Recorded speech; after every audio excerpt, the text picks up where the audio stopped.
Rock and roll. Yes, this is potpourri time. And for those who missed the recording that didn't happen, we had a really interesting and fun conversation with Sam about the layout that he's building and what he's doing and how he's in design mode, and he's been building some structures in preparation. And it's going to be a fascinating freelance period layout. Like, according to him, what did you call it? How was it? Extreme? Extreme freelance.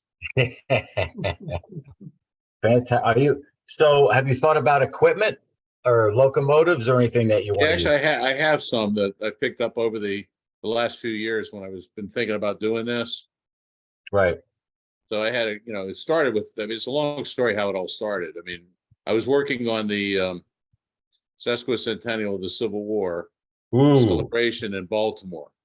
Okay. Because I'm part of the tourism industry. So we were putting together this big thing, and it was involving the B&O Railroad Museum, obviously, and some of the other spots, and the whole thing with the Pratt Street riot and the whole deal. Wow. Including the midnight crossing of Lincoln. We did that thing where we actually did it. We had somebody dressed up as Lincoln, and we had the carriage, we had the soldiers, and it was out there freezing in February in the middle of the night at the B&O Railroad Museum after we crossed through the city and the carriages. But anyway, were you dressed in period? Were you dressed in period? Were you dressed in period or yeah? As well, a guy? I wasn't because I was directing, but yeah. Got it. Cool. Oh yeah, we had we had a lot of the guys from Fort McHenry that did a lot of the reenactments, and wow, they were all in period costumes, and the whole thing. And then we put, Lincoln went into the waiting room that actually used at the B&O Railroad Museum on his way to Gettysburg.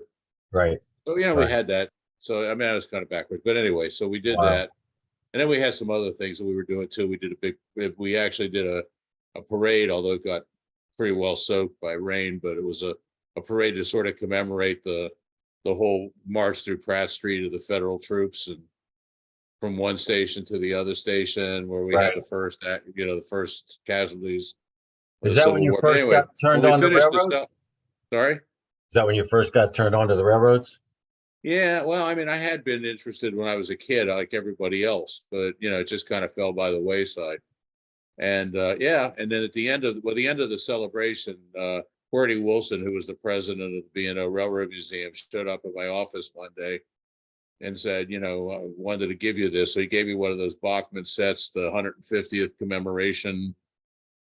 Very nice. The union version. Yeah. And that was nice. And, everybody I was working with said, okay, put it in the closet. It's going to be worth more if you don't unwrap it, if you don't do anything with it.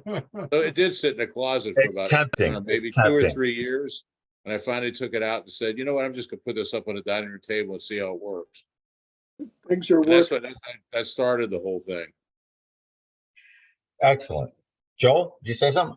Yeah, I said things are always worth what you get out of them. Yes. Yeah.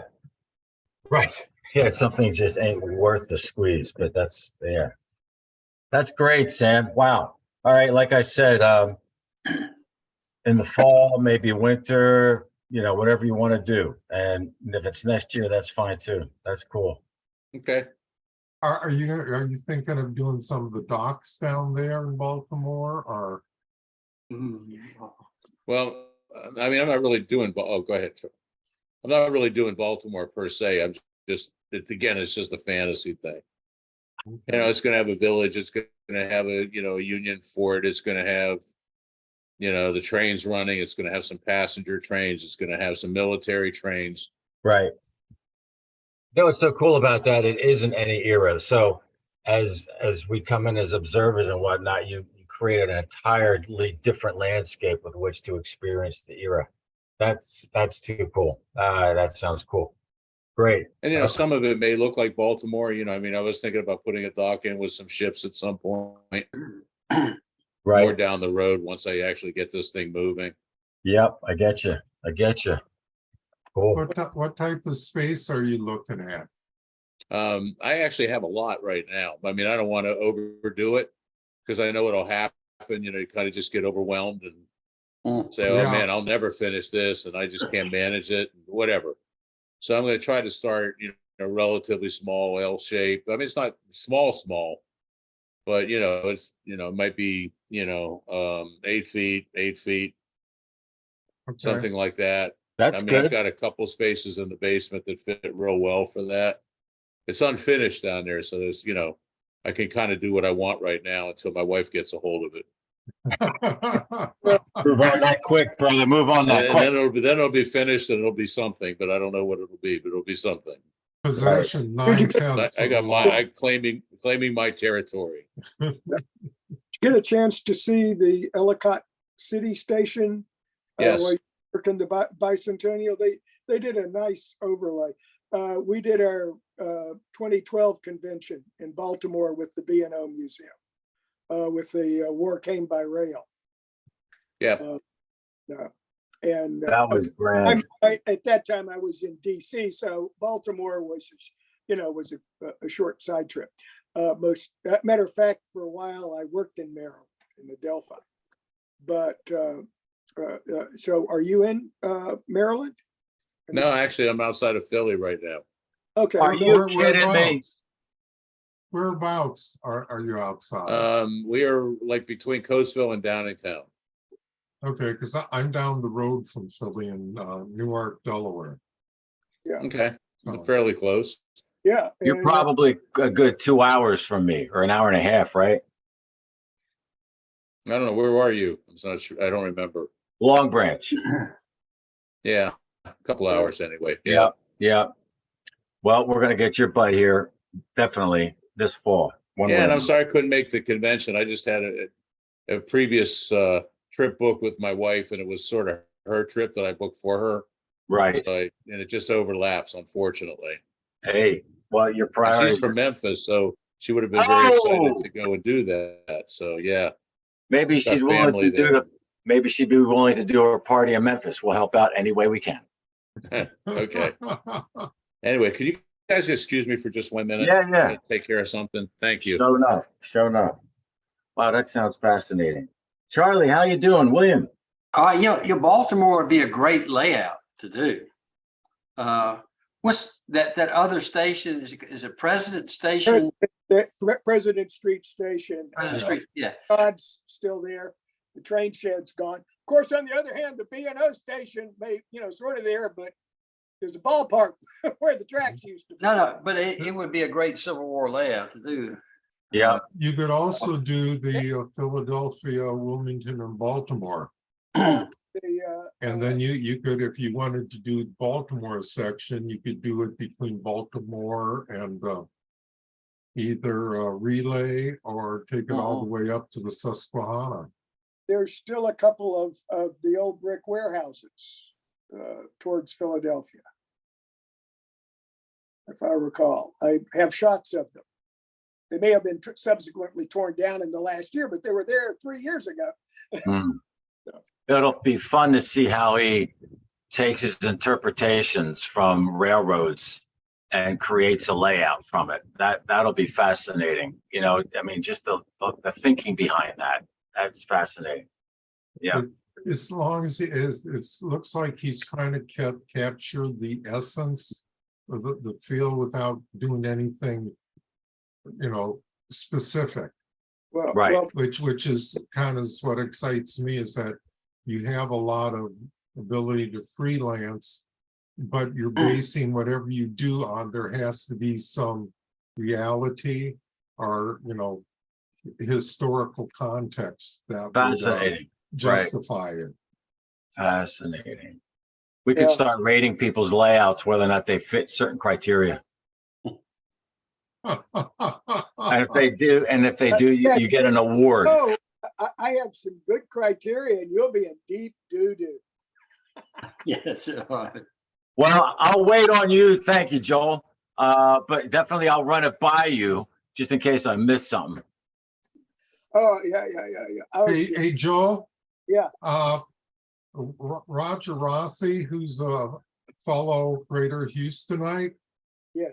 stopped by my house, and I wanted to let you know that, he's probably not going to be on the meeting tonight because they're up in Connecticut at a cabin without any kind of internet service or anything. Oh, But that Yeah. banner that two-sided banner that I made that you were interested in, I've given him that to take down to get to you. Plus, so you know, it'll be a good few weeks, probably sometime in August before they're back down there. But I also gave him, remember I said I had ordered, they were supposed to be HO scale smokestacks, the T style, yes. but they were actually they were N scale. Oh, I gave him those to give you too, and there's a pair of Eric Cox's trucks in there too. No wheel Okay. sets, but the trucks are in there for you. Yeah, good. So wanted to The give you a Texas- heads up. Good. The Texas convention is in August, isn't it, Joel? We were starting to discuss that, but August is a really wonderful time to be in Texas. Especially Houston. Yeah, I That can't. is- They'll have a convention. It might be wet. That is the month, or do I have it wrong, Joel? No, we did. I didn't set it. I didn't set a month. No, the NMRA is doing their national convention Oh, in that's August. Right. Yes, this year. That's That's- in Dallas. That's up Right. in Dallas. Dallas. Sorry. NMRA is August. Yeah. Now being in Texas, Tom, you have to understand that the distance driving from here to your house, from my house to your house, Nothing. is only a piece of what it would be from Houston to Dallas. Yes, yes. Distances are much greater out there, even if you are Right. doing I 80 miles an hour. regularly have driven back and forth to Dallas in a day. It just takes all day. Yeah, I had to pick up the backboards once for Paul, but I wasn't ready to head up. So, but he was catching a train, so I had to rush up to Dallas and back to get those. And in one day. and my son, oh yeah, I do that quite regularly. And my son, work brings him into Dallas every once in a while. His engineering section that's working on his embassy is in Dallas, and I've run up there and picked him up and brought him back. And You're not going to that convention, are you? I believe there was something you had going on. You weren't going to be there, correct? I'm this convention. Oh, you will be. Oh yeah. No, Rock and roll. I was just really saddened when Paul couldn't make it. Right. Have you met Christina? We've been chatting for years. That's a good week of talking, rail history. Have you run into Christina yet? Because she Yeah. usually goes to those. Okay. Christina Zambri, I think. Zambri, I think. Yeah. But yeah, she's over at the where all the center of operations is. Oh no, I'm Fabulous. Christine. Yeah, she's master model railroader. No, she's the one who was a consultant, but now is employed by the NMRA as their marketing person. Yes, I have met her. The pictures. She took the pictures that were in the NMRA magazine. Rock and roll, cool. Yeah, Cool. I have met her. Yeah. Yeah. She's a great gal. Very nice. Okay, Mr. Taylor. What's shaking? What's happening? How are the grandkids? You look good, man. They ain't getting the best out of you. Well, right now, all 9 of them are out of town. They're at the other grandparents. I mean, every last one of them. Isn't that nice? Yeah. So little mom and I have been playing some tennis, and I've been getting up to the railroad and making some strides. Excellent. Good. Will Showery was here I'm just going to ask. about a week ago. So he's going to come in for a week, but it ended up being like 4 days. He finished the backdrop, right? Well, it's nothing's ever finished, but it's pretty cool. I swear that guy, so we had some kind of vague hills or nondescript hills. I'll show the group this in the coming weeks, and we had planned on putting a tunnel there, the one through Missionary Ridge. But eventually we, already had one tunnel, and actually be a hard tunnel to look at because it's kind of against the wall. And so anyway, we put in a fort. We put in Fort Jones. Sometimes they call it Stone Fort. Yes, I can't wait to get to see that. Yeah, man. it's cool. And so he just with some brush strokes, and I swear he's literally painting on the head of a pen. Some of these things are so small. Right. But he can force perspective so well. And so anyway, the fort has turned out.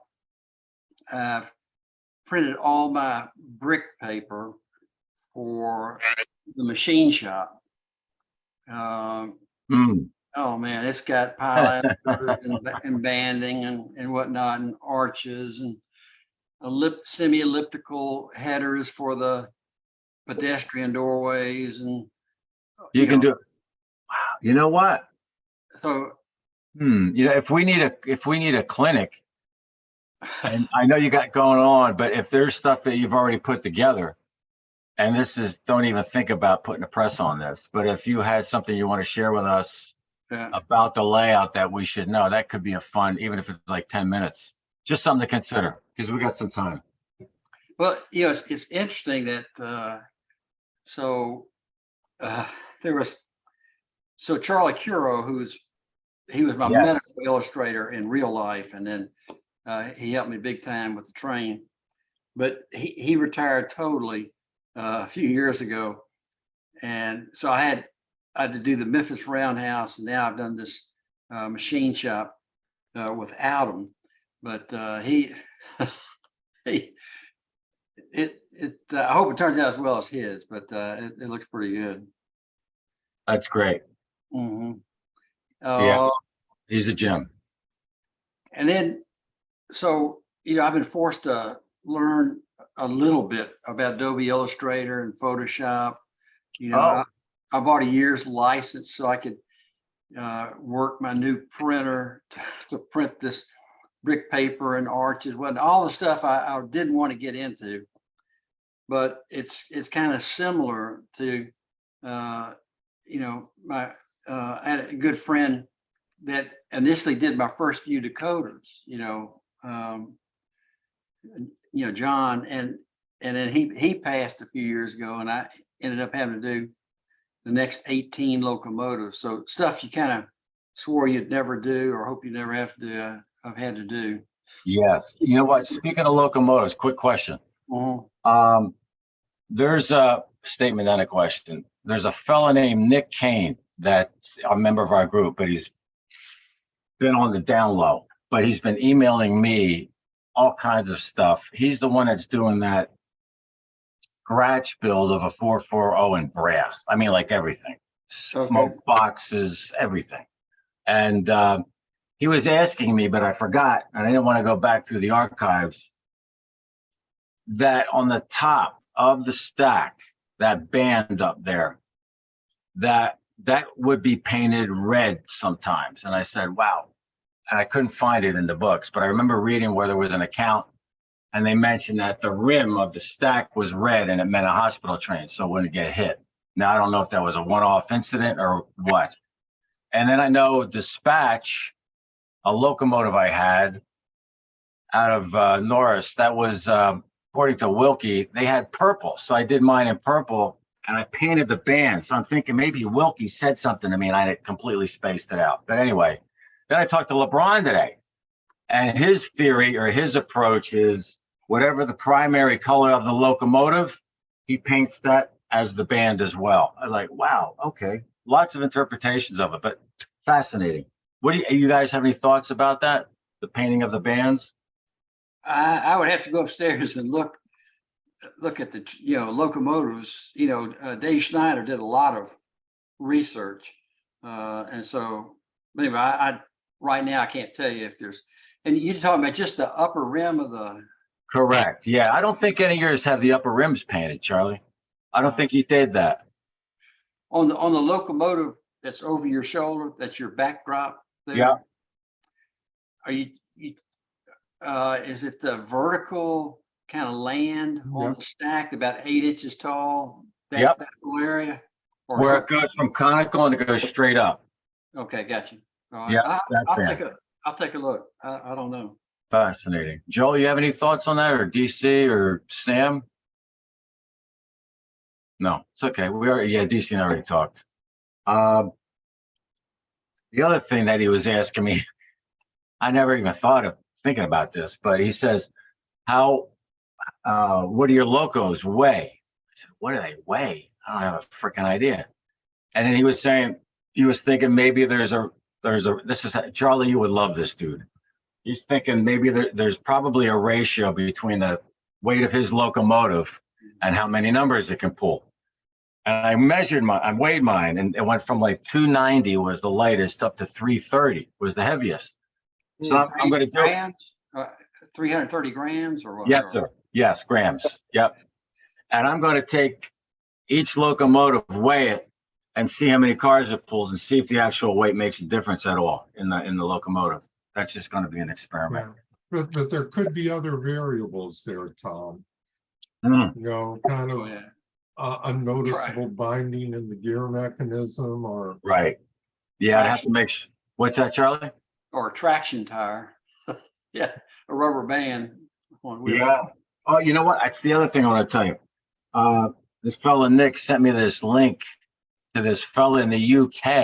I haven't seen it yet, but I just watched an intro, and he talks about the traction tires and how they're really not needed.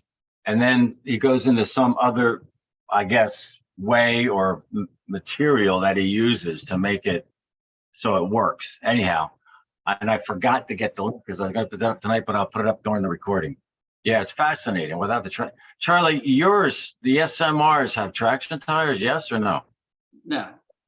Right. You know, and they can't climb either. I mean, so Well, there's no, I mean, maybe a little bit, but that's one of the first experiments I did, is just to see how steep a grade they could climb. right. It's not much.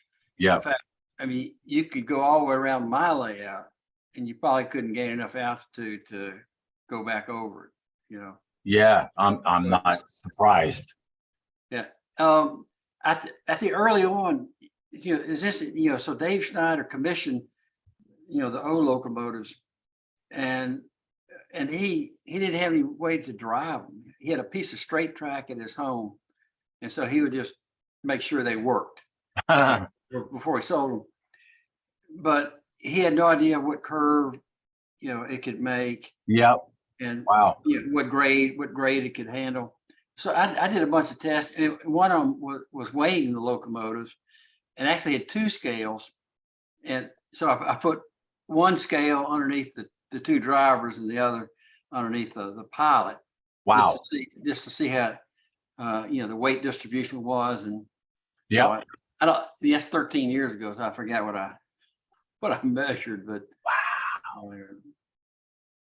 So, yeah. So it's not like you, I thought you know pretty much how many cars each of your locomotives will pull and what are the stronger ones? Yes, or they're all about the same. Of course, the Camel's not, but yeah, Camel can pull the room. I mean, it can.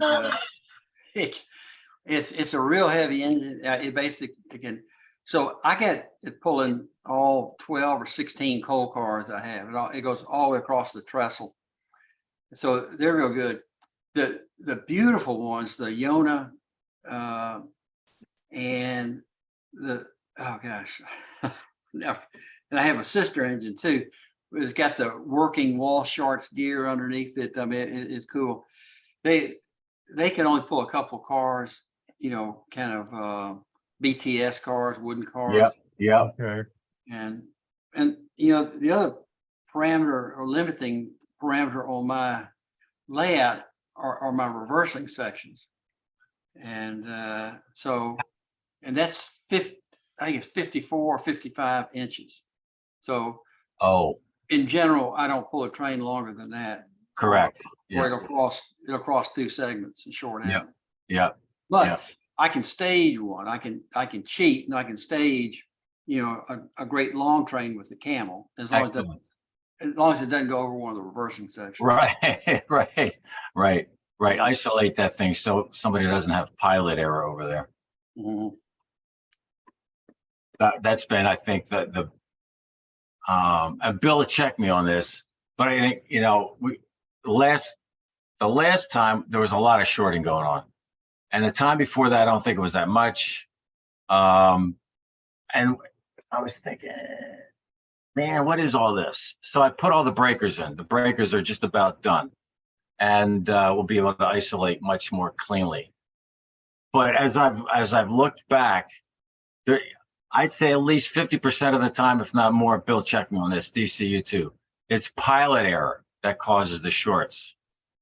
Once in a while, there might be a switch that gets stuck. Yeah. Right? Yeah. Yeah. What sort of pilot error causes the short? The one fellow that I know of, and I don't know, I'm sure there's others that have, the most common is coming into a switch.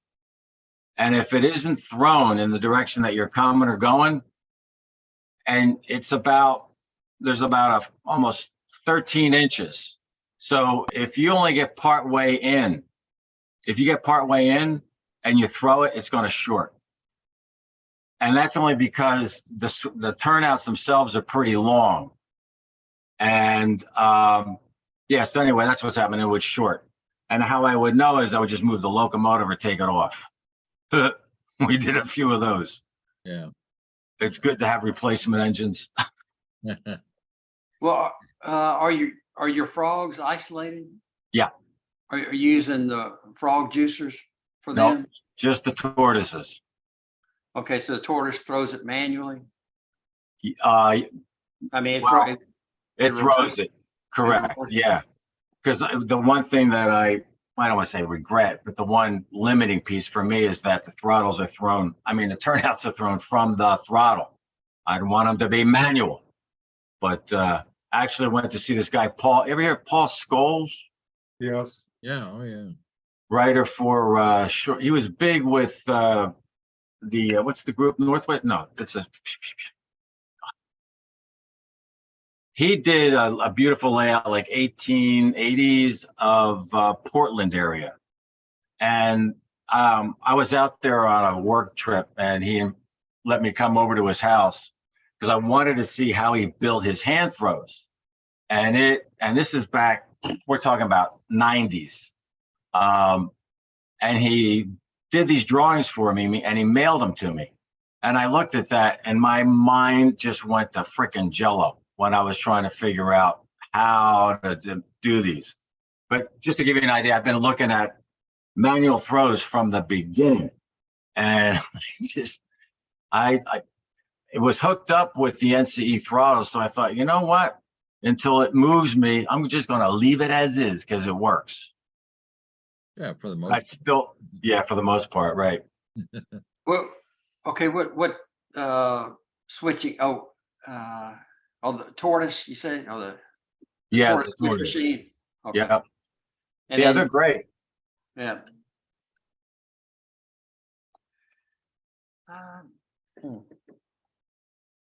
One issue I used to have was when I was making the stubs, I put bridles in the fly rails, like they really had them.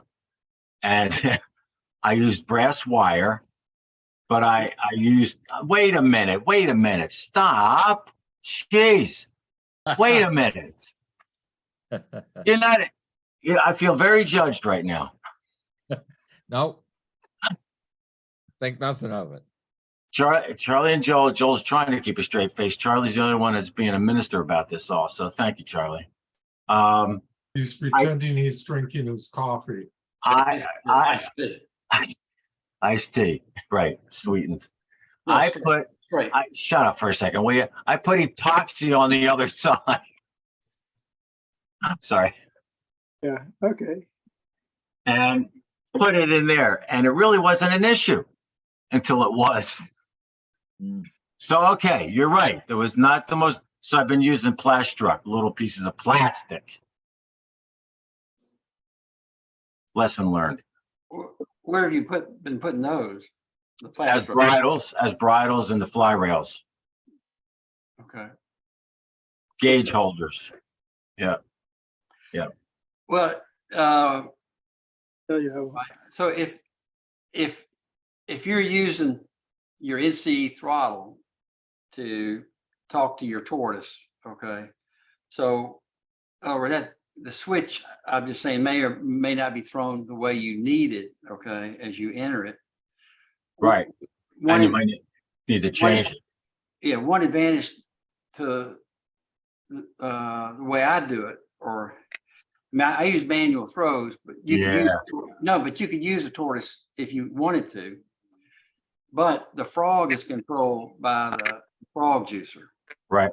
And so it doesn't matter how you've thrown the switch manually. I mean, you may have a derailment, okay, but you'll never have a short with these things because Love it.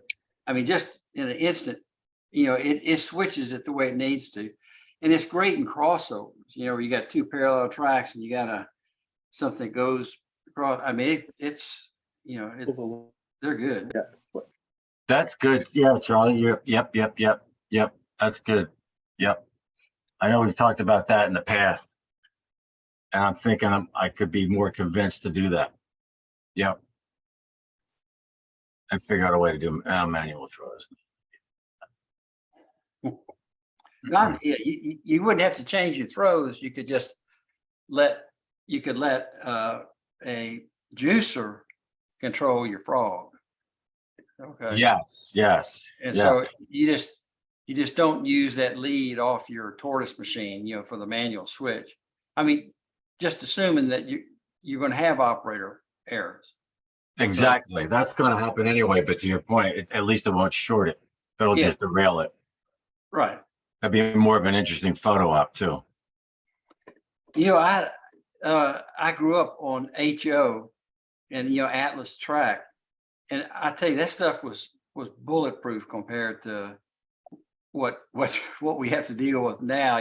If you have hand laid track and whatnot, those HO switches, the Atlas switches, you could even go against the points, and they're kind of slightly spring loaded, and they would scoot out of the way. I mean, it was a very. Oh, that's nice. It was very, very forgiving as far as that goes. Yep. That was a plus about those. Yes. And these folks who have got the coal trestle, where they push the coal car over the top, and it like a roller coaster, and then it kicks off and goes back down. It's kind of an automatic coal. So they use I'm gonna call it a dumb switch, same sort of thing. It's just slightly spring loaded, so it lets the coal car go against it, and it goes past it, and it switches back. Yeah, those are some nice touches. There's some fellas that laid track exactly like that. They wanted to model a breaker up from around Jersey City area. Yeah, right. Okay. And they built that little roller coaster track, and it works brilliantly. It just rolls up, rolls back, and it switches into it's a nice piece. That did not exist. Right. That's right. Yeah. What was that?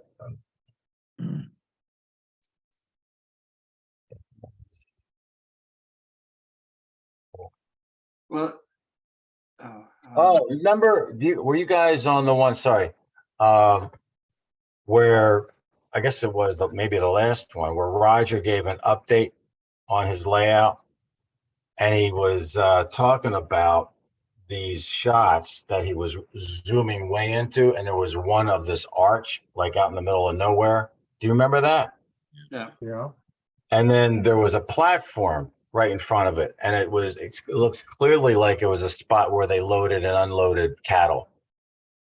And did you see, was that in there too when you saw it? No. Well, we're talking about the arch, and right. It looked What was like right? a ramp. Yeah. But I wonder why they built the freaking arch.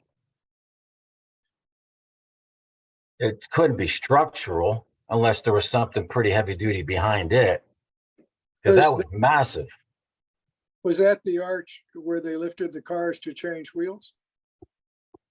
Ooh, That there's one in Richmond. When you go look at it, they're off the U.S. military railroads offloading cars that they had standing off after Petersburg fell, and there's a very large lifting platform. It took me forever to suddenly realize there's a line of new wheels right next to it. They are raising the cars, the gauge of the cars from 4 feet 8 inches to 5. well, this arch was like, it was almost like a monument, right, Charlie? It was in white, very squared off, had a nice cap to it, right? Yeah, Not what's the location that Roger's doing? Manassas Junction. Manassas. Okay, would Manassas need to change gauges? Manassas Junction is the reason it's called Junction is that's where the Manassas Railroad breaks off and goes out. There is a turntable there. Then there is Raventhorpe, the ruins of Raventhorpe, which show up in the photograph also. And that you may be thinking of a part of the ruins of Raventhorpe, which was the chimneys. Did it connect with the Virginia Railroad too, or no? It connects to the Virginia Central, but that's in Orange Courthouse. That's Orange and Alexandria. So which lines came into the junction that made it the junction? Was it the Vito? No. You have 2 branches coming off the Orange and Alexandria, 2 major branches coming off the Orange and Alexandria. One is the Manassas, and the other is the Warrington. Wow, Warrington. Right. Got it. Yeah. Okay. Yeah. Thank you. And I will always remember Warrington because of the officers club at our old base, Bed Hill, was in a Civil War era house. And Oh, the night I arrived there, it was a dark and stormy night. Everything is closed on post. I go by the MPs, I get the key, and I walk into this building, and the key that got me in walked me past the bar and the officers club, and there's just a flickering fake candle light inside there with the lightning in the background. and you were the only one there, or were there some fellas in and out? That building, because nobody Wow. visited. That was we were absorbing it into our installation structure, and Got I it. was the guy going down to have the initial meetings and get the drawings and their copy of their budget and all that kind of stuff. Right. Right. They weren't too happy. So yeah, but so I always will remember Warrington is really cool. A couple of good shots of Warrington.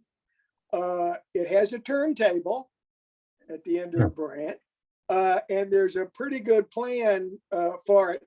The problem is that the mapping that I've seen covers several different periods, and it's kind of hard to tell what the Civil War trackage was, but who really cares? You know? It Yeah. had a couple of things, and then a nice big station and all that. Right. Yeah. Right. So that's the Warrington. So you've got 2 branches, and then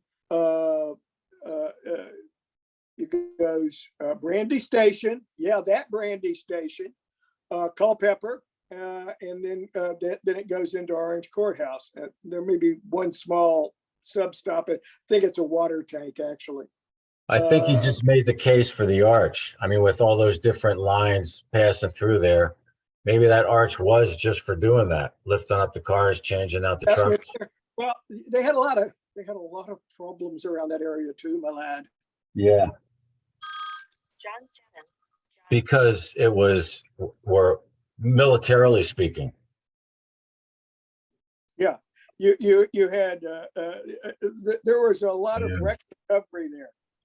Yeah, but before that arch would have been there to, I think, unless they did build it for some military reason, because it looks like new. And that platform that's fenced off, clearly it's a cattle ramp. And I'm thinking, how far back might, anyway, it was just That's probably actually an oxen ramp. really, Yeah, because yeah. because most of the shots around there, I see 3 of the stock cars, Sam, there you But- go. An oxen ramp. and then a bunch of the office cars, not the cabooses. They had like 16 office cars, which is a lot of times they were used for telegraph offices, kitchen Oh, cars, right. but they all kind of look.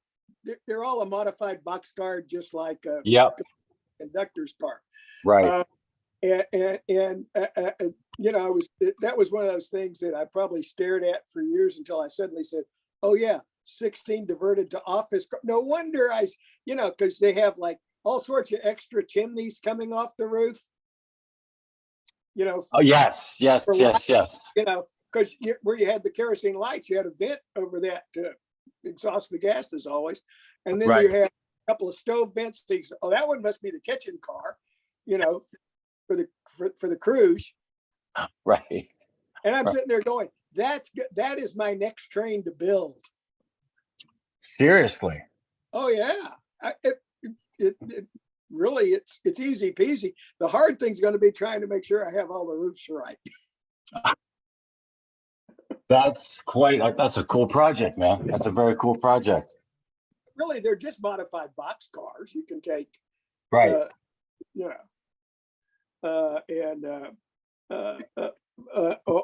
our conductor's cars. And I was going to work that out. I said that will be kind of fun because you have like the telegraph pole coming up, like in the shot that when I was kind of looking at that. The shot has the telegraph pole right outside the car that probably had the key Yeah. in it. Yep. Yeah. Wow. I'll tell you, Sam, you're going to be a recurring theme in this Zoom. All these different things that we're talking about, the arch and the cars, these little locations. There are so many ways to approach this era. I'd like to do a book. Well, I think, Bernie is doing that book, isn't he? No, but isn't he doing that book, Charlie? DC? Yeah, he's doing a book. Another book. A what? Another book. Another book. Another book. Right. Another book. Yes. One time I thought it would be fun just to create layout plans for Civil War model railroads. You know how they have all these, like model railroad does, there's all these layout ideas. Yeah. It'd be fun to do one just for our era. I mean, and Sam, again, you're the trigger for this. I was thinking, geez, the possibilities are remarkable. So if anybody would care to venture down that project with me, let me know. Not now, you have to know. I remember one in the last 60 years of model railroad did at Harper's Ferry. And it was kind of a theoretical thing. Really? I remember that. Really? Mhm. 1960 what? No, I don't know, but I mean, I'm 71, so, and I'm saying in the last 60 years, I can Right. remember an article where they proposed Harper's Ferry as being with the canal and the river and the trains. And the coal ramp, there's a coal ramp there, and they had 3 covered. It's a massive, that'd be a fantastic layout. Yeah. That Y there that goes across the Potomac. Not the Potomac. Is it the Potomac that goes over? It's the Potomac, the Shenandoah and the Potomac come together. Shenandoah, right. Potomac is the main river there. Yeah. That the B&O cuts across. Yeah, that's a good one. Another one I thought would be, DC's heard this 1,000 times. I was thinking about doing Vicksburg because I saw in one of the magazines how this dude did scenery down to the floor. I'm like, wow, that's cool. And I thought if I did Vicksburg, I could do it really low and then use, of course, smaller ships in the Mississippi, blah, blah. And the impetus for that was I've always wanted to do Newton Station from the Horse Soldiers. That just grabbed me. So I was looking at all that because there was so much cool activity going on all around there. And I think I had that idea about the second day in when these guys were putting the tables in. After I had already ordered them, they built them and they're bringing them in. And I started thinking about, wow, wouldn't it have been cool to do Vicksburg? But anyway, that's another possibility. You know, I've never seen very much at all photographically from Vicksburg and railroads. I mean, it's That's just right. almost nothing. There's, I know of 2. That's it. That's it. I have them. But- We also discussed where Chattanooga is, remember doing the river scene in there somehow. Yeah. Yeah. I mean, I could redo this layout and then make it depending upon, I tend to lead the operations more. So I would like to make these layouts look like operational. And they can always be dialed back if someone wanted to do just something more basic and maybe more scenery. Who knows? There's so many possibilities. But I was just thinking about doing Atlanta and operations and what I would do differently. And we have a few ideas with that, DC and I've painfully experienced. Hey, tell us about your operations, your last few get-togethers and how you use the cards, and is there a card for each storage track or spur, or how do you do that? The op session starts off, I wrote up a script almost. I do the invite, you know, there's the usuals that I always love to have here and like that. And this is a period layout. So what I've asked them to do is bring a vest, because a lot of these guys had vests. And this way, because I give pocket watches. Stinkers didn't use them that much last time. I'm gonna spank those. Anyway, because we don't work off the clocks. And we don't work off their watches. So they've got to have a pocket watch. There's 2-man crews. The other thing is, you know, it's been mentioned bazillions of times in books that these guys drank. They drank whiskey. So that's one of the things that we make available here, you know, for those that would care to have any. And there's more that have than I had anticipated. But I think I was telling Charlie, there was one of the fellas brought this one called Uncle Ernest. And the story of Uncle Ernest, this was back in like late 1850s. And Uncle Ernest was Uncle Nearest. Uncle Nearest. Thank you. I'm the one who kept saying Ernest, and it's Yes, Nearest. it's contagious. Uncle Nearest. So he did this, was very popular, and it was in East Tennessee, not surprising. So one day, this white guy hears about him, and he asks him about his distilling process and whatnot. He makes a deal with him. And the whiskey that this guy produced is known as Jack Daniels. He got it from a freed slave man. I was like, damn, the Black history goes deeper than we realize sometimes. It was like, Oh, that's the recipe. the recipe? The recipe is from Uncle Nearest. Yes, exactly. And it is, man, that's, I'll drink that. Yeah. That moved ahead of the line from Johnny Walker. That's like one of my favorites. It's really good, and it's really, really, really expensive. It's yeah, but it's really expensive, but it's really good, like he was saying. And we had one op session here, speaking of op sessions again, where one engineer went a little sideways And he had a special that he was moving from Atlanta to Chattanooga. And I intentionally did not give the yard master in Chattanooga that information because it was a special. And there's no, I looked at Big Shanty and there's no telegraph line. So I made, I just made it. I guess I made it up. So he's coming in at Chattanooga and the yard master's got 2 trains already backed up that he's trying to move for different reasons. I mean, you almost don't need these random event cards, but it's fun. So as a result of that, I created a new random event situation. And it says, so let's say you're driving out of Atlanta, you go through Big Shanty, maybe you stop at Tunnel Hill for water, and then you're supposed to pull this card. And it says, return to the station prior, or wherever, I don't know how to phrase it. Engineer is intoxicated. Wait at that station until your new engineer shows up.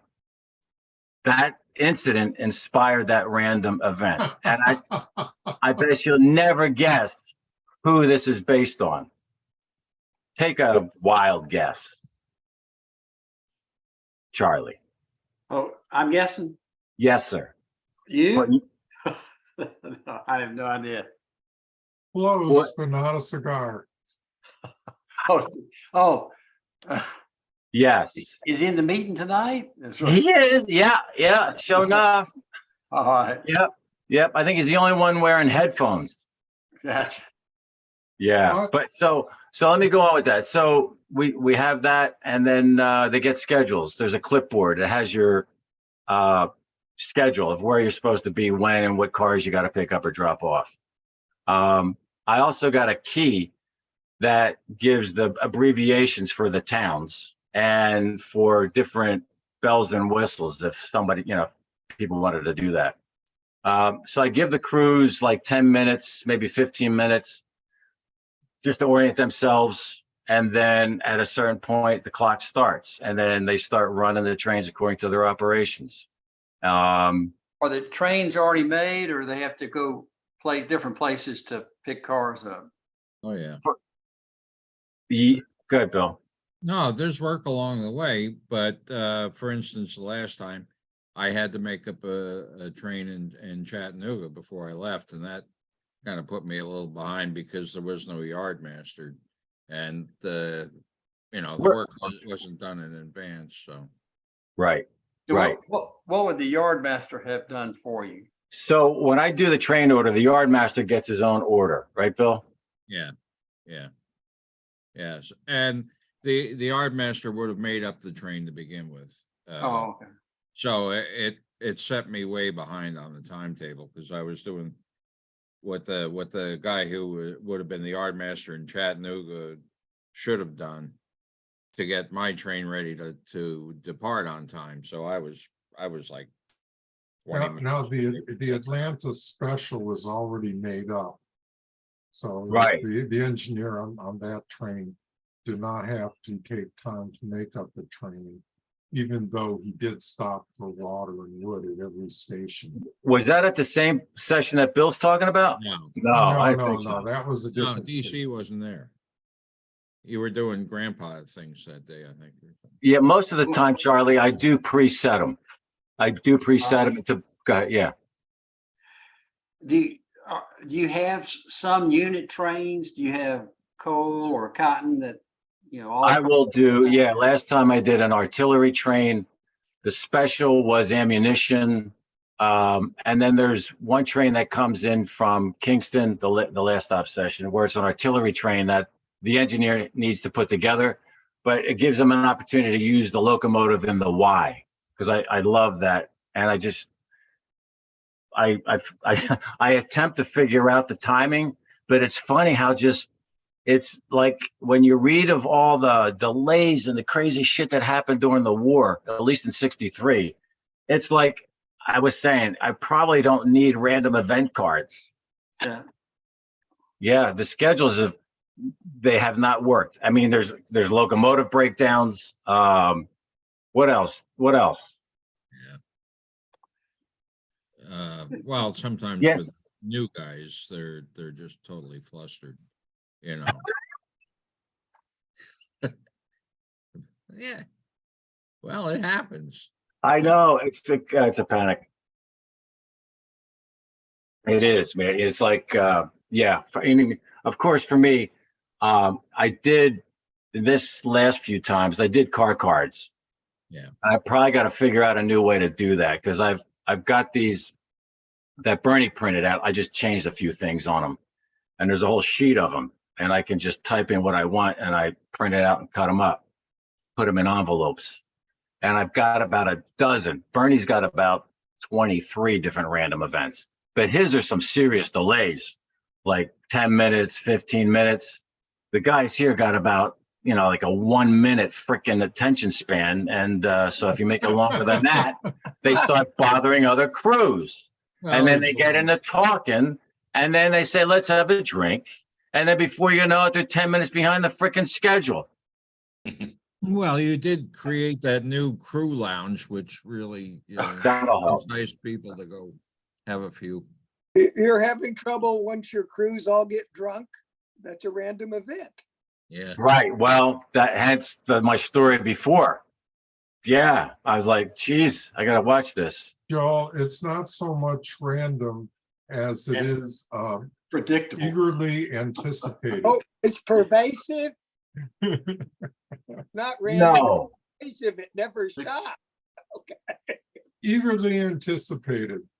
I want to make a statement here. DC is not an alcoholic. All right. It was a one-time thing. I mean, he's got other vices, but this was, this is a one-time thing. Yep. Yeah. Should say too, though, that alcohol has never been involved in any. There's been no equipment damage. I mean, nobody's Oh, right. abused the stuff. Oh, nobody's Not giving even- crap. No. Not even close. Not even No. close. I think there's been more near misses with guys that are not been drinking or doing anything. There's been You're not trying to Jersey Central off the bridge. Okay. That's Yeah. good. Well, none of that. No. no. I have We no have dead had ends. cars go off the bridge, but What? it was not related to any consumption of any Oh, okay. alcoholic or other recreational substances. I learned a big Charlie. Oh, yeah. So at the end of your runs, after the last crew gets to where they're going, is it up to them to return the cars like we did at Bernie's, or what do you do? It depends. So one crew might be needing to do a lot of switching, right? So that could be one run. Then there's another crew, like a special, that goes from one end to the other and has to take a different train back. And maybe there's stops along the way. There's a cool little stop that DC created in the Kennesaw Cut, where he built a platform. Mhm. So it's almost like a stop to resupply the troops in that fort. So I've got that now as an addition to the ops. So there's so many cool little things you can do. It's just remarkable. And I do use the car cards. So all the cards get attached to a locomotive. And if they got to drop, I have just 2 boxes: pick up, drop off. I'm trying to keep it as simple as possible. At each siding, at each possible track, you get 2 boxes. Right. And that would, right, wherever there's cars that could be exchanged or a train picked up. Yes. Okay. Just those 2. And right now it's just temporary. I build them out of, what is that stuff? Core, the paper. Yeah. Foam core. Cardstock. No, Foam core? Oh, foam core. Yeah. I just cut them up, glued them, and temporary. They're temporary. I haven't decided what. There's a buddy of mine that's a leather worker, and I asked him, these would have been carried in like satchels, and I was going to ask him to build me a real small satchel that had 2 sides into it with a flap. And I haven't followed up with him on that, but it seems like it'd be, I don't know. DC, we'll talk about it, because I'm thinking the flap is going to be more of a pain in the butt than not. At least you just drop them in, pick them out. But I wanted to do something that would not be just 2 white boxes on the fascia, something that could look reasonably period. I might do a DC. No, I was just gonna go I didn't mean to interrupt your flow, but Charlie asked a question a little bit ago, and as we're talking here, I thought that for new operators, Charlie, not having to make up or break down the train, and especially if they're not familiar with the Throttle? controller, the throttle, thank you, that it's better to have like a train already made up for them. All they have to do is take the train, make sure that the turnouts are thrown in the proper direction and where they're supposed to stop or anything. For first time or maybe even second time operators. Now, when you get somebody like Bill or Tom on there, Rock and who've roll. operated any number of times, they, building the train or taking it down is not a big deal for them. But Right. for someone new, it would be. I've got a couple of ideas for kind of a unit train. One would be, say, the paymaster's train. Oh, yeah. Okay. He's going to go to each town, whatnot, and drop off some money or whatnot. So, and then another is hauling. That's a 2-car train? Is that like a 2-car, 3-car train? Yeah, 2 or 3. And then the copper ore train, that really is a unit train. It basically went from, Chattanooga to Memphis, where there were some foundries. And so that won't be broken down. So that'd be just kind of a sightseeing, route for a new operator. I mean, he has to pull over sometimes, but yeah, okay. Well, And this, I was just going to basically repeat what DC said. Yeah, I think, you're not going to do cards, are you? well, I've got them. I mean, Do you? well, I got just a little starter set from MicroMark, Yeah. Okay. two 5-banger, slotted boxes and the cards. Yep. But I had, I have a few sidings and whatnot. And Yes. how do you treat the roundhouse? I'm thinking you just have one box. I mean, you just got to find the locomotive you're looking for. I mean, I can't see having a separate box for each of the 11 bays or 13 bays or something like that. Correct. But yeah, I mean, you could take one of those 5 things and then just number the tracks on them. Yeah. And I agree with you. It doesn't look period. I've been trying to think of something either bronzy or coppery or, leather. That's a good idea. Something else than just the plywood boxes. They're Right. They're a little deep also. It doesn't need to be 1.5 inches deep. Maybe you'll have 2 or 3 cards in there max or something like that, or Right. 5. So Maybe you can stain it old looking. yeah, I will. I don't have any pictures to show you. But we also we have labeled the layout. And man, it's killer. What did you use as the labels? We got a cricket. The hell's that?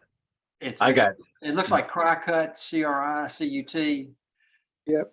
It's like it looks like a printer, Oh, but you feed it stencil stock and it cuts the stencil. And they're typical stencil fonts were like, how do you save the middle of an O? You got to have Yep. a bar that you come back in and have to paint by hand. Well, what Cricut does is you have to use a transfer tape also. And it's a little bit of a pain. And I had some real misgivings about it kind of on the front end. But so when my nephew, Will Shirey, was here about a week ago, that's what we did almost nonstop for about 2 days. what font did you use? I'll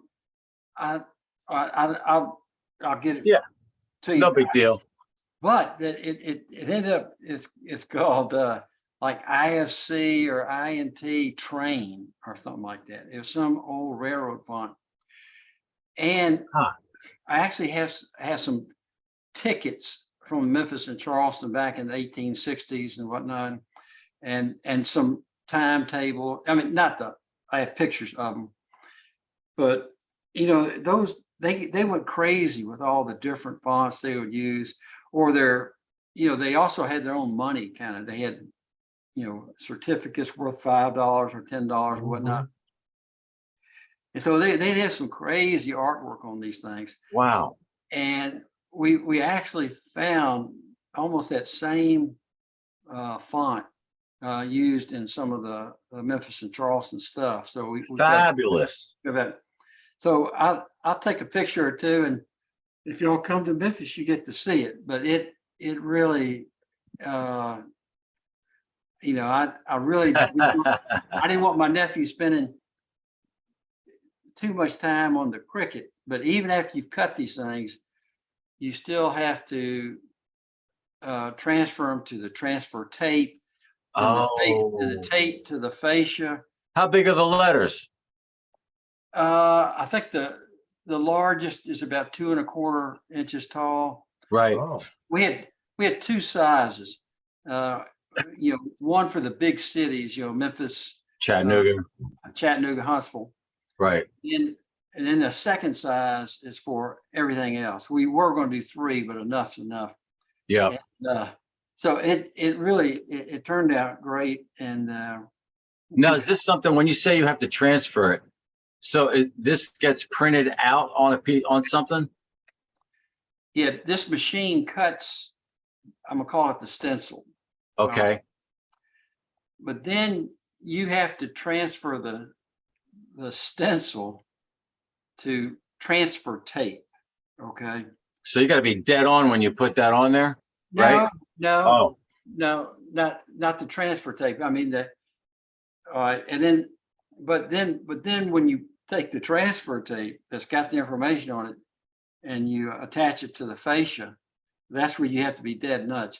And you have to be perfect. Yeah. This touches that fascia, it sticks. Right. I mean, if you're tilted. So you put it, okay, so you probably got it lined, and then you start on one end and you just move it across. Yeah, so we would mark the center with a permanent marker on the transfer tape. Right. And then on the layout, we took some of the forgiving blue painter's tape. The painter's tape with stripes won't pull your paint off and other stuff. Right. So we put 2 pieces of blue tape, and then we even used a laser level on. We're also putting on some curved fascia, and that's real hard. Wow. You got to start at one end, and as you wrap around it, you've got to keep that thing centered. As you apply. That's a 2-person job, isn't it? Yeah, it is. It is, and but I mean, it's fun. It worked out, and then once you get the transfer up there, the transfer paper, then you take a paintbrush. It's like a shaving brush. Right. You put the foam, and it's kind of a stiff, short brush, and you daub the stencil. And then I read a real good some advice on that the first coat you put on the stencil, you put the same color as your fascia, okay? Because there's a tendency for the paint to bleed under the stencil, okay? So if that happens, it's the same color as the fascia. And then the second coat is contrast, and the third coat is contrast. And then in the end, you peel this transfer tape off, and there is the complete painted sign. It's really pretty cool. And did you use spray, airbrush? What'd you use? No, this Just that brush? you just daub it, and Really? you just gotta be real patient with that. I mean, you gotta strike every hard edge on it. Yeah. Sure. And, Yeah. and it's cool. And you do 2 coats. After the first coat, after it dries, you can see little holes that you miss. It Right. actually kind of adds character. I mean, a little bit of texture or variation, Distortion. Yeah. or a little almost weathering. Yeah. So anyway, you got to come to So Memphis. what color are these? So my fascia, I think, is otter brown or something like that. It's a Benjamin Moore color. Right. And so I had two contrasts. It's on the light side, isn't it? Your fascia? No, it's pretty dark. Darker? Yeah, Okay. it's real dark. And for the contrast, originally I had kind of a bronzy, greeny color that looked real good. But then I ended up going with a color called Desert Camel. Mm, And it doesn't look golden, but when you put it up there in contrast to the fascia, it's kind of a goldish look. yeah, goldish highlight. And anyway, it's great. Nice. You know, when people see the layout, you know, they say, well, what's this? What's this? Actually, the signs really help, and they're real subtle. You know, it's not a bright white or fluorescent or anything like that. And so you identify, Really? but you don't linger on the. So have sign. you ever had strangers there since you've had the signs up? No, nobody's been up there yet. So my experience was not necessarily going to be yours. Is I've had people up here for open houses and whatnot, and they'll say, what's this area here? And I'll step back and I'll look down at the sign. I said, Chattanooga. Clue. Yeah, no, It's like they're looking at it's like it's right there. well, yeah, I'm hoping these signs will reduce that, and for Right. things that are clearly labeled, you know, like the Crutchfield House or something like that. Right. I didn't put a sign on it, and initially I didn't have one for Stevenson, Alabama, because it's on the depot, but Right. but I did. So anyway, Well, that's what's interesting about the layout and labeling. You know, it's like, because there's lots of cool little things you can do just to give an indication that there's something there. I mean, one of the things I always thought would be nice is if I could figure out a way to hang the photo, like a period photo, right. but just above eye level. So it's not in the way, but if they looked, they would see what the intention was or how it was captured as a model. Now, that would be because Yeah. there's so many stories. Well, I'm wondering about doing that sort of thing. I mean, originally, like 13 years ago, I thought about having kind of sliding pegboard doors in the storage below the layout, and that each of those doors would have a big railroad Civil War picture on it. I mean, so you see Like below when you- below the layout, but I imagine this is like when you go to a battlefield and they got the battlefield map at that angle. So you open that up and there it is, right? Yeah. Or yeah, That's cool. well, That's down the road, isn't it? I It's tell you hard. what, you'll do that presentation next year. Don't worry about it this year. right. That's great. Yeah. So if you do car cards, I would suggest having those boxes up. Otherwise, guys got nowhere to put those things and they're going to be laying on the layout. And with the clipboards, you might not need this, but what I started to do is put little screws or hooks periodically around the layout. So when guys had the clipboard and they need to use their hands, bang, they could just put it right there. Yeah. So that I think they found that useful. Yeah, especially with the Lincoln pin couplers. It's, You actually need a third. Oh, yes. we had that new kid here, Corey, and I think he was with Dan. And so I didn't know what he knew. So Dan knows what he's doing. So Dan took the throttle as the engineer and Corey was the brakeman. And after a short time, I think Corey talked him into trying the throttle because the Lincoln pins were getting to him. Yeah. Right. Dan and Andy are really good at it. Yeah. Yeah. Doing the Lincoln pins. Yeah. Yeah. Yeah. For me, that's the whole spice of the meal is those little intricacies. And there's not many people that can appreciate it because for them, it's just too much of a pain in the behind. But I think when I notice, not even just because Corey would be antithetical. I was going to say most of the guys that are into it are really either into the history or into the modeling, because it's an effortless thing. It's just something that needs to be done. It's not, Yeah. yeah. But that's not true because I think, Ed, we have a couple of guys from my club and Ed comes here and that's, yeah, anyway. So clipboard, I mean, I think we did clipboards last time, didn't we, Charlie? Yeah, I mean, I had some clipboards, but I had no place to put them like you're talking about. I mean, Mm. you Right. conduct, maybe he managed it, but yeah, That y'all- doesn't work yeah. because sometimes you got the guy, yeah. So I've just seen it, and Bill, you can testify to this, and maybe DC, that it's best to have some place to hang those things Oh, yeah. because inevitably both guys are going to need their hands for something. It might be the cards, locomotive, something goes off the rails. Yeah, Glass of whiskey. Charlie, don't worry, I'll bring my own, baby. It's okay, unless you still got that Johnny Walker from one or whatever that was. Oh, man, I might have some Pappies down here for you. Who? Pappy Van Winkle. Never heard of him. Oh, man, you won't. It's, I mean, it's a real rare whiskey. I mean, Tennessee whiskey, yeah. I think it's actually Kentucky. That's good. It's just over the line. But Is this a rye or a wheat or what is this? I don't know. I actually, so it's so rare that like the Memphis distributor for, you know, this guy maybe gets 1 or 2 bottles a year. And there's no way he can give one liquor store a bottle and not another one.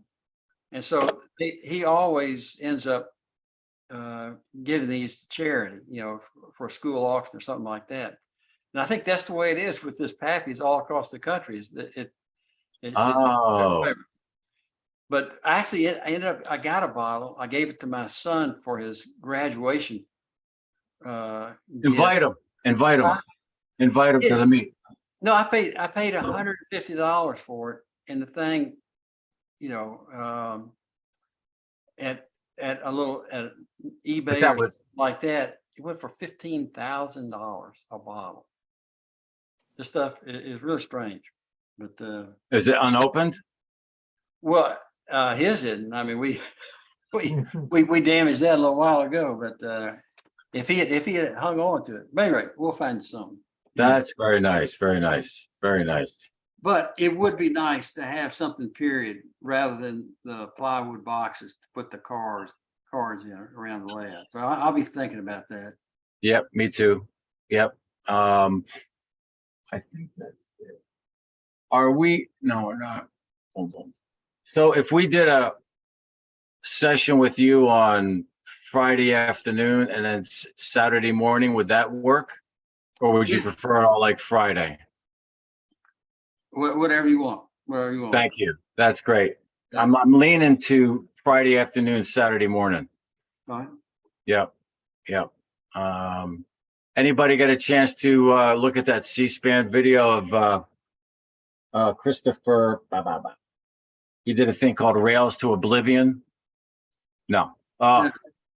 Charlie, well, all you guys for the most part, but What is it? oh God, what's his name? Christopher. Son of a gun. It's Rails to Oblivion C-SPAN video, YouTube. And he's sorry. What's it about? He talks about the Confederate railroads Oh, okay. and then Union railroads, and he has different twists and spins that I haven't heard before. I think if John Ott was in a conversation with him, that would be something to sit down and watch. And there's things that he says that we know, but his way of putting things in perspective was really fascinating, very fascinating. Yeah.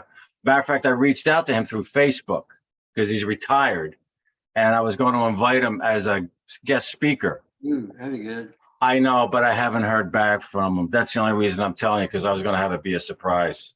But yeah, I'm going to try. I guess I'll try once more and see what I can do. But man, he would be fun. Yeah. Cool. All right. Anything else, gents? So Sam, what's your wife's maiden name? She's from Memphis? You're on mute. Sam, you're on Yeah, mute. sorry. Wilson. Wilson. All right. Well, the meeting in October is in Memphis. No, I know. That's why it's unfortunate that I can't do that one because I'm taking her to England. She's a mystery writer, so I'm taking her on a tour where she meets, go to all the sites of famous mystery writers. Oh, how cool is that? It Oh, was a man. Yeah. Christmas present like 3 years ago. And we had to keep That's canceling cool. it, one day because of COVID and then because of, my Mm-hmm. physical issues. I said, this year we're going to go come hell or high water. I mean, Yeah, I'm still having some issues, but you know what? She's got to do this tour. excellent, excellent. Glad to hear, man. It should be fun. Think so. Good. All right. Okay, gentlemen, it was a pleasure. Fascinating time. I really enjoyed this. So you all be well, and we'll be talking more as the meet comes around the corner. Cheers, guys. All right. Adios. Good night, everybody.